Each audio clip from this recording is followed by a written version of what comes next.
ప్రకృతిని ప్రేమిస్తే అది మనల్ని తిరిగి ప్రేమిస్తుందని నమ్మినవాడు ఉద్యోగ విరమణ తర్వాత శేష జీవితాన్ని మొక్కలు పెంచడానికే కేటాయించాడు. మొక్కల మధ్య జీవితాన్ని గడుపుతున్నాడు. పర్యావరణ పరిరక్షణలో ప్రతి ఒక్కరూ కలిసి రావాలంటున్నాడు.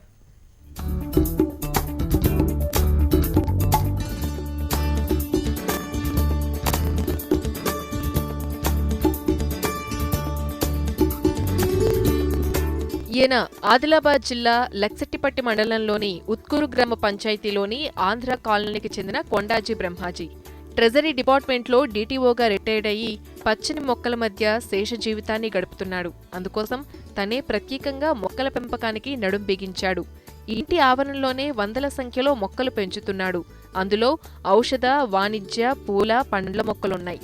మొక్కలతో కలిసి జీవిస్తే ఆరోగ్యం కూడా బాగుంటుందని అంటున్నారు ఈ 74 సంవత్సరాల పెద్దాయన.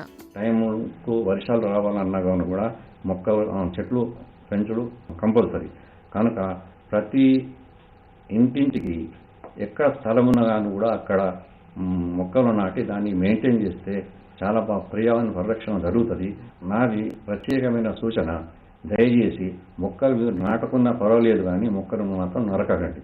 ఎర్రచందనం, కలబంద, వెదురు, ఉసిరి, పాలపండ్లు, నీలగిరి, పనస, ఈత, ఖర్జూరతో పాటు సుగంధాలు వెదజల్లే మొక్కల్ని పెంచుతున్నారు బ్రహ్మాజీ. అంతేకాకుండా అంటుకట్టు పద్ధతిలో కొత్త రకాల సృష్టికి కృషి చేస్తున్నారు.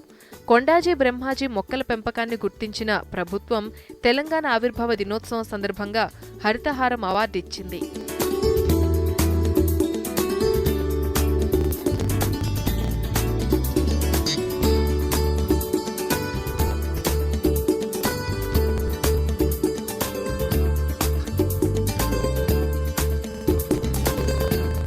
ప్రత్యేకమైన ఇంట్రెస్ట్ అవసరం మనిషికి.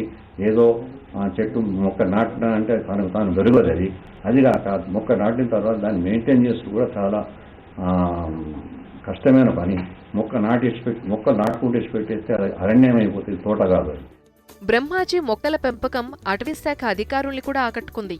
బ్రహ్మాజీ బాటలో ప్రతి ఒక్కరూ అంతకాకపోయినా కొన్ని మొక్కలైనా పెంచుతుంటే తెలంగాణ హరితహారంగా మారిపోవడం ఖాయమంటున్నారు అటవీ క్షేత్ర అధికారిని అనిత.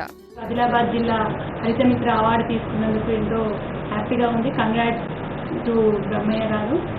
ఇలా ప్రతి ఒక్కరూ వాళ్ళ ఇంటి పెరట్లో ఉన్న కాస్తంత ప్లేస్లో పచ్చని చెట్లు పెంచుకుంటే రేపు మనం హరిత విప్లవానికి ఎంతో తోడ్పాటు చేసిన వాళ్ళం అవుతాము.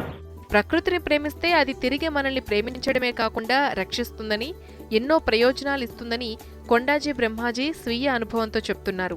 మనిషికో మొక్క పెంచినా అవి 4 కోట్లై హరితహారం అవుతుందని అంటున్నారు.